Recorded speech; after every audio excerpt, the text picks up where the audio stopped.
Commander Gardner, thank you for your introduction and for your lifetime of service. I was proud to welcome Glenn and your Executive Director, Bob Wallace, to the Oval Office just before the 4th of July, and I look forward to working with your next commander, Tommy Tradewell. I want to also acknowledge Jean Gardner and Sharon Tradewell, as well as Dixie Hild and Jan Title and all the spouses and family of the Ladies Auxiliary.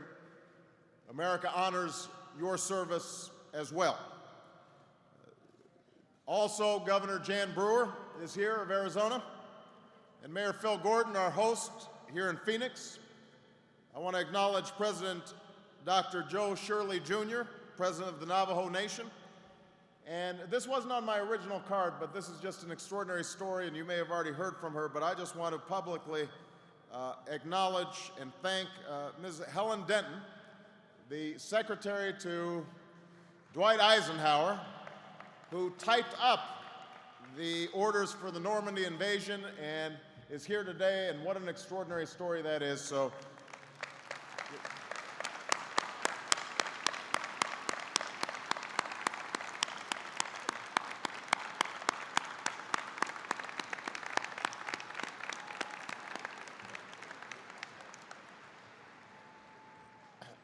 Members of the Veterans of Foreign Wars, I am honored and humbled to stand before you as Commander-in-Chief of the finest military the world has ever known.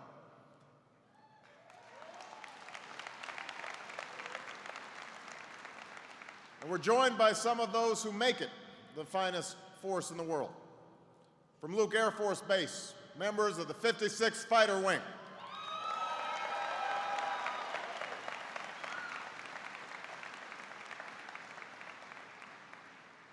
Whether you wear the uniform today or wore it decades ago, you remind us of a fundamental truth.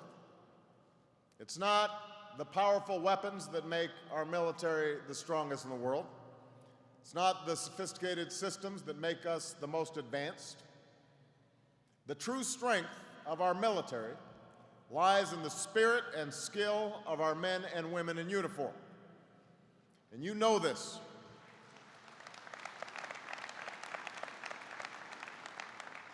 You know this because it's the story of your lives. When fascism seemed unstoppable and our harbor was bombed, you battled across rocky Pacific islands and stormed the beaches of Europe, marching across a continent. My own grandfather and uncle among your ranks, liberating millions and turning enemies into allies. When communism cast its shadow across so much of the globe, you stood vigilant in a long, cold war, from an airlift in Berlin to the mountains of Korea to the jungles of Vietnam. When that Cold War ended and old hatreds emerged anew, you turned back aggression from Kuwait to Kosovo. And long after you took off the uniform, you continued to serve, supporting our families and our troops when they go to war and welcoming them when they come home, working to give our veterans the care they deserve. And when America's heroes are laid to rest, giving every one of them that final fitting tribute of a grateful nation. We can never say it enough. For your service in war and peace, thank you, VFW. Thank you.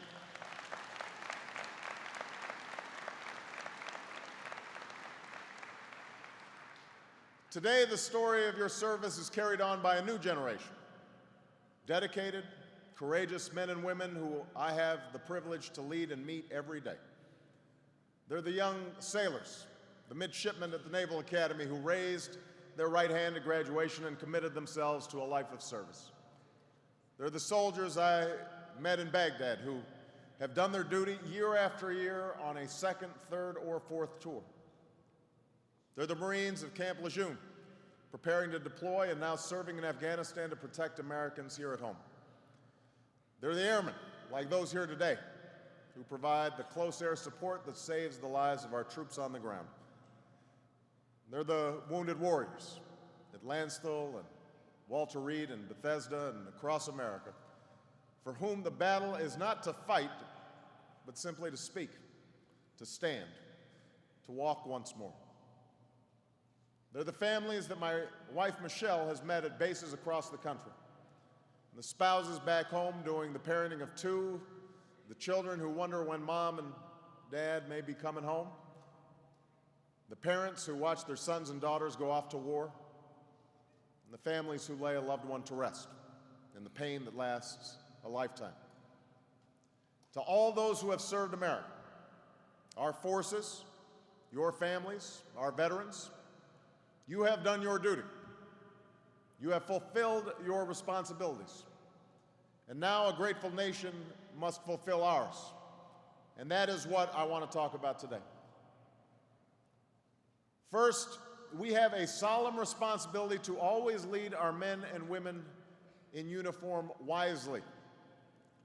And that starts with a vision of American leadership that recognizes that military power alone cannot be the first or only answer to the threats facing our nation.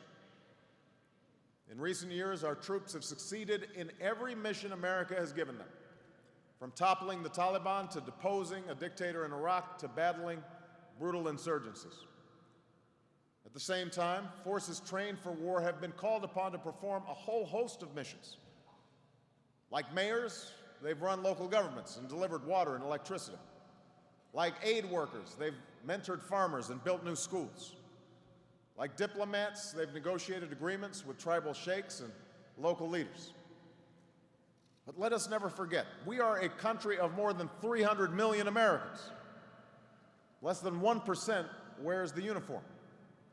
And that 1%, our soldiers, sailors, airmen, Marines, and Coast Guardmen, have borne the overwhelming burden of our security. In fact, perhaps never in American history have so few protected so many. So the responsibility for our security must not be theirs alone. And that is why I have made it a priority to enlist all elements of our national power in defense of our national security. Our diplomacy and development, our economic might, and our moral example. Because one of the best ways to lead our troops wisely is to prevent the conflicts that cost American blood and treasure tomorrow. As president, my greatest responsibility is the security and safety of the American people. As I've said before, that is the first thing I think about when I wake up in the morning. It's the last thing that I think about when I go to sleep at night. And I will not hesitate to use force to protect the American people or our vital interests.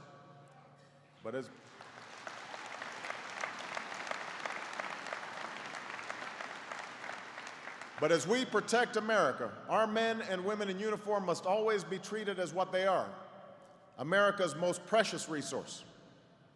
As Commander-in-Chief, I have a solemn responsibility for their safety. And there's nothing more sobering than signing a letter of condolence to the family of servicemen or women who have given their lives for our country. And that's why I've made this pledge to our armed forces. I will only send you into harm's way when it is absolutely necessary. And when I do, it will be based on good intelligence and guided by a sound strategy. I will give you a clear mission, defined goals, and the equipment and support you need to get the job done. That's my commitment to you. Which brings me to our second responsibility to our armed forces, giving them the resources and equipment and strategies to meet their missions.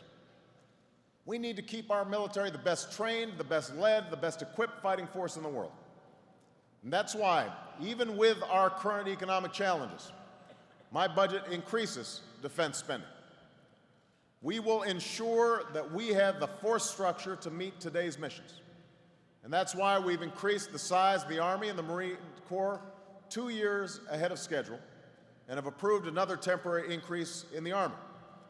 And we've halted personnel reductions in the Navy and Air Force.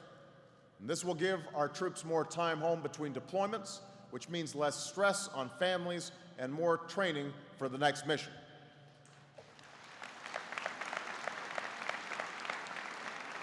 And it will help us put an end once and for all to stop loss for those who've done their duty.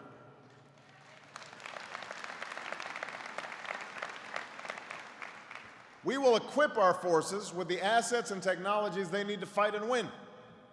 So my budget funds more of the Army helicopters, crews, and pilots urgently needed in Afghanistan, the intelligence, surveillance, and reconnaissance that gives our troops the advantage, the special operations forces that can deploy on a moment's notice.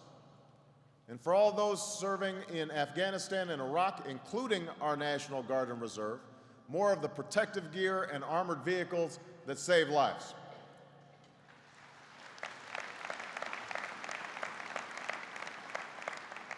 Now, as we fight in two wars, we will plan responsibly, budget honestly, and speak candidly about the costs and consequences of our actions. And that's why I've made sure my budget includes the costs of the wars in Iraq and Afghanistan.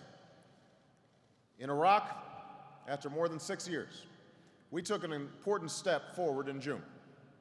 We transferred control of all cities and towns to Iraq's security forces. The transition to full Iraqi responsibility for their own security is now underway.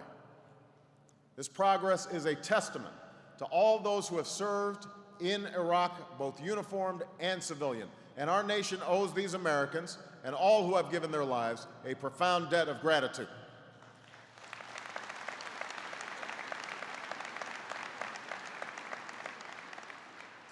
Now, as Iraqis take control of their destiny, they will be tested and targeted. Those who seek to sow sectarian division will attempt more senseless bombings and more killing of innocents. This we know. But as we move forward, the Iraqi people must know that the United States will keep its commitments. And the American people must know that we will move forward with our strategy. We will begin removing our combat brigades from Iraq later this year. We will remove all our combat brigades by the end of next August. And we will remove all our troops from Iraq by the end of 2011. And for America, the Iraq War will end. By moving forward in Iraq, we're able to refocus on the war against al-Qaeda and its extremist allies in Afghanistan and Pakistan. That's why I announced a new comprehensive strategy in March, a strategy that recognizes that al-Qaeda and its allies had moved their base from the remote tribal areas to the remote tribal areas of Pakistan.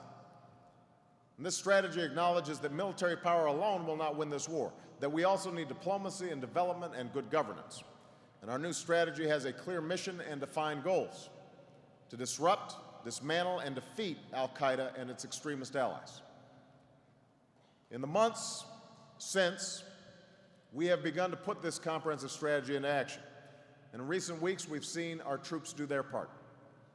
They've gone into new areas, taking the fight to the Taliban in villages and towns where residents have been terrorized for years.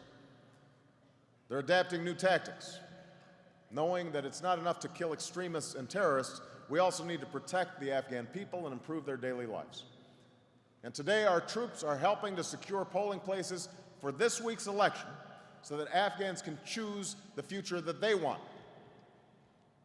Now, these new efforts have not been without a price.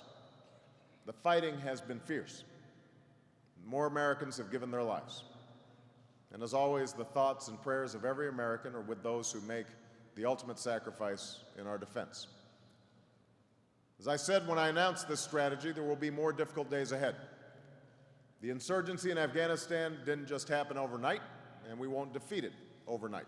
This will not be quick nor easy. But we must never forget, this is not a war of choice. This is a war of necessity.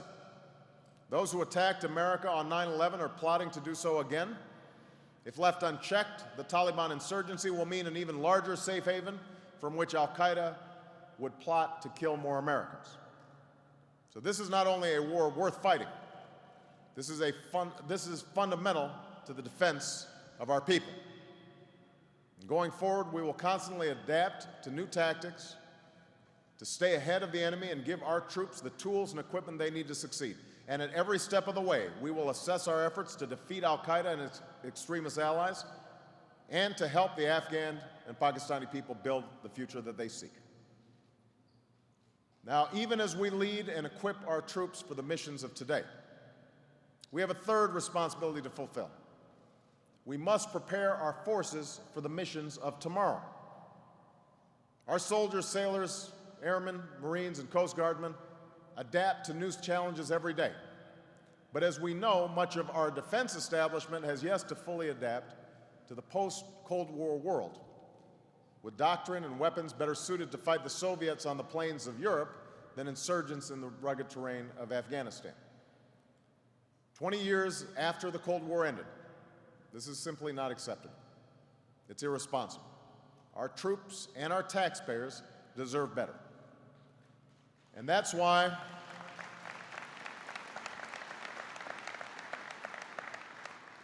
our defense review is taking a top-to-bottom look at our priorities and posture, questioning conventional wisdom, rethinking old dogmas, and challenging the status quo. We're asking hard questions about the forces we need and the weapons we buy. And when we're finished, we'll have a new blueprint for the 21st century military that we need. And in fact, we're already on our way.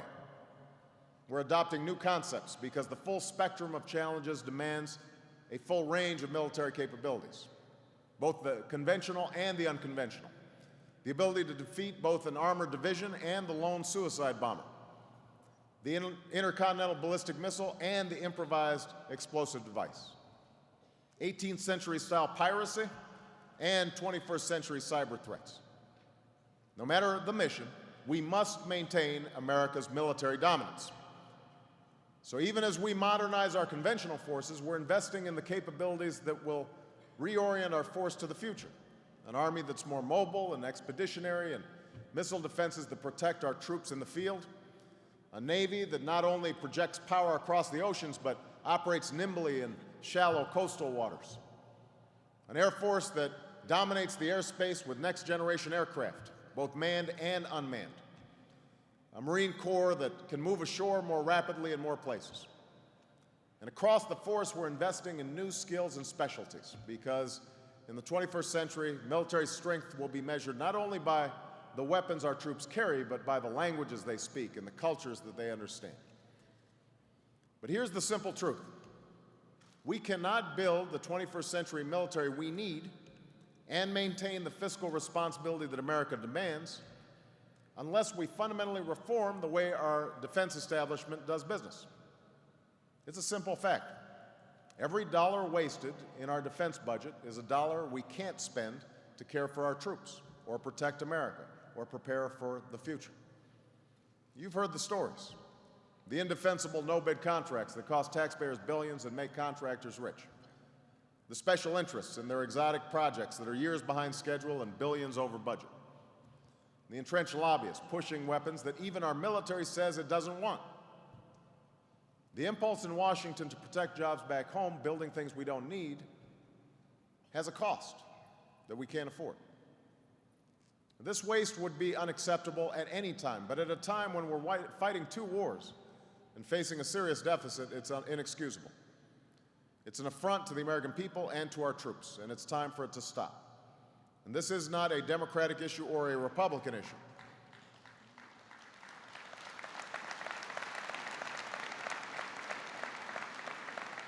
This is not a Democratic issue or a Republican issue. It's about giving our troops the support that they need. And that's something that all Americans should be able to agree to.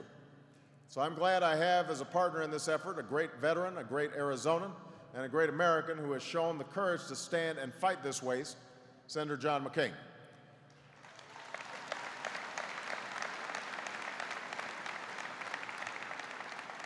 And I'm also proud to have Secretary of Defense Robert Gates, who has served under 8 presidents of both parties, leading this fight at the Pentagon. So already I've put an end to unnecessary no-bid contracts. I've signed bipartisan legislation to reform defense procurement so weapons systems don't spin out of control. And even as we increase spending on the equipment and weapons our troops do need, we've proposed cutting tens of billions of dollars in waste we don't need. And think about it, hundreds of millions of dollars for an alternate second engine for the Joint Strike Fighter, when one reliable engine will do just fine. Nearly $2 billion to buy more F-22 fighter jets when we can move ahead with a fleet of newer, more affordable aircraft. Tens of billions of dollars to put an anti-missile laser on a fleet of vulnerable 747s. And billions of dollars for a new presidential helicopter. Now, maybe you've heard about this. Among its other capabilities, it would let me cook a meal while under nuclear attack. Now, let me tell you something. If the United States of America is under nuclear attack, the last thing on my mind will be whipping up a snack. So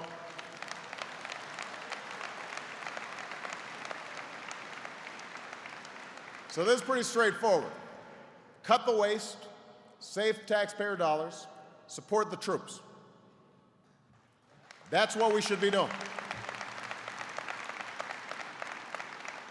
The special interests, contractors, and entrenched lobbyists, they're invested in the status quo, and they're putting up a fight. But make no mistake, so are we. If a project doesn't support our troops, if it does not make America safer, we will not fund it. If a system doesn't perform, we will terminate it. And if Congress sends me a defense bill loaded with a bunch of pork, I will veto it. We will do right by our troops and taxpayers, and we will build the 21st century military that we need.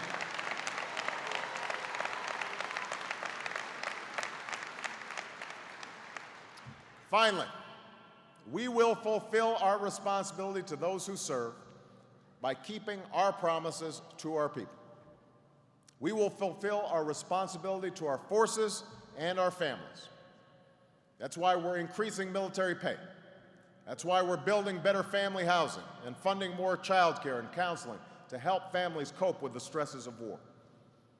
And we've changed the rules so military spouses can better compete for federal jobs and pursue their careers. We will fulfill our responsibility to our wounded warriors. For those still in uniform, we're investing billions of dollars for more treatment centers, more case managers, and better medical care so our troops can recover and return where they want to be, with their units.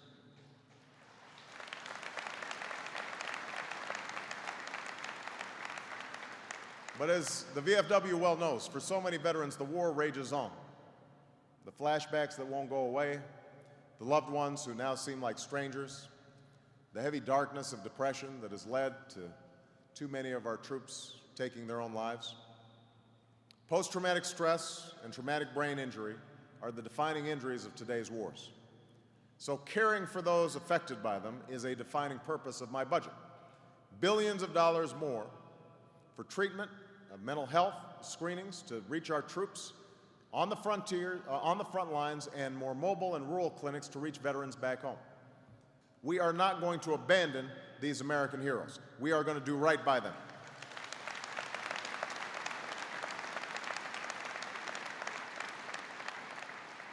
We will fulfill our responsibility to our veterans as they return to civilian life.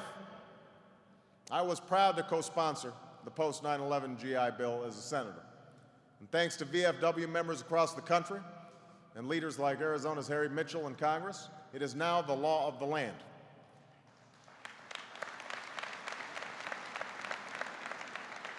And as president, I'm committed to seeing that it is successfully implemented. For so many of you, like my grandfather, the original GI Bill changed your life, helping you to realize your dreams. But it also transformed America, helping to build the largest middle class in history. We're saying the same thing to today's post-9/11 veterans. You pick the school, we'll help pick up the bill. And as these veterans start showing up on campuses, I'm proud that we're making this opportunity available to all those who have sacrificed, including reservists and National Guard members and spouses and children, including kids who've lost their mom or dad.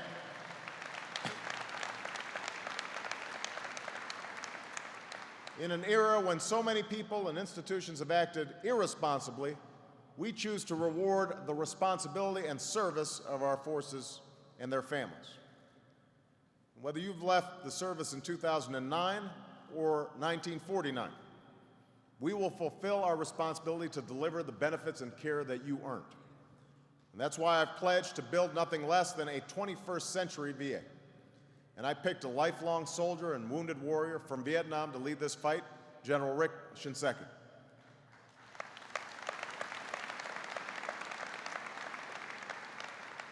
We're dramatically increasing funding for veterans' health care. This includes hundreds of millions of dollars to serve veterans in rural areas as well as the unique needs of our growing number of women veterans. We're restoring access to VA health care for 500,000 veterans who lost their eligibility in recent years, our Priority 8 veterans. And since there's been so much misinformation out there about health insurance reform, let me say this. One thing that reform won't change is veterans' health care. No one is going to take away your benefits. That is the plain and simple truth.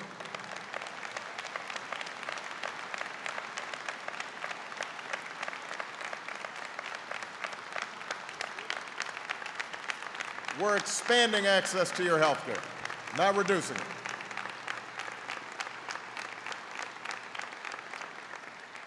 We're also keeping our promise on concurrent receipt. My budget ensures that our severely disabled veterans will receive both their military retired pay and their VA disability benefits.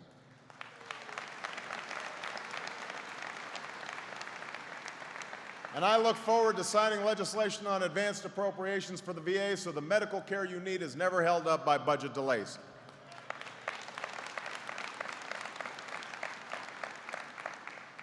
I've also directed Secretary Shinseki to focus on a top priority, reducing homelessness among veterans.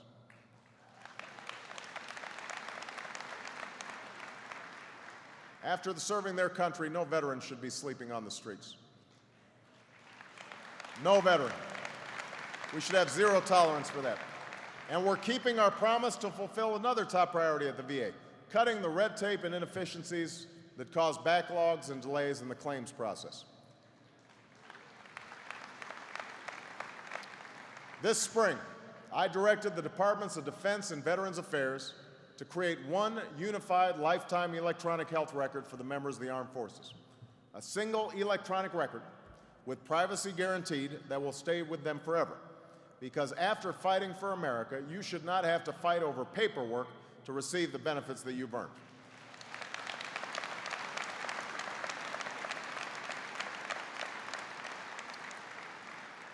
Today, I can announce that we're taking another step. I've directed my Chief Performance Officer, my Chief Technology Officer, and my Chief Information Officer to join with Secretary Shinseki in a new reform effort. We're launching a new competition to capture the very best ideas of our VA employees who work with you every day. We're going to challenge each of our 57 regional VA offices to come up with the best ways of doing business, of harnessing the best information technologies, of cutting red tape and breaking through the bureaucracy. And then we're going to fund the best ideas and put them into action, all with a simple mission: cut those backlogs, slash those wait times, deliver your benefits sooner. I know you've heard this for years, but the leadership and resources we're providing this time means that we're going to be able to do it. That is our mission, and we are going to make it happen.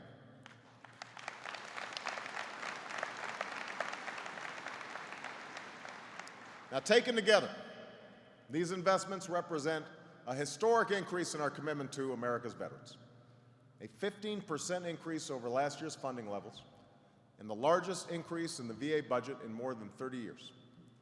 And over the next 5 years, we'll invest another $25 billion to make sure that our veterans are getting what they need. These are major investments, and these are difficult times. Fiscal discipline demands that we make hard decisions, sacrificing certain things we can't afford. But let me be clear, America's commitment to its veterans are not just lines on a budget. They are bonds that are sacred, a sacred trust we're honor-bound to uphold. These are commitments that we make to the patriots who serve from the day they enlist to the day that they are laid to rest. Patriots like you. Patriots like a man named Jim Noreen. His story is his own, but in it we see the larger story of all who serve. He was a child of the Depression who grew up to join that greatest generation. A paratrooper in the 502nd Parachute Infantry Regiment of the 101st Airborne, jumping in a daring daylight raid into Holland to liberate captive people, rushing to Bastogne at the Battle of the Bulge, where his commanding general, surrounded by the Germans and asked to surrender, declared famously, "Nuts." For his bravery, Jim was awarded the Bronze Star. But like so many others, he rarely spoke of what he did or what he saw, reminding us that true love of country is not boisterous or loud, but rather the tranquil and steady dedication of a lifetime. Jim returned home and built a life.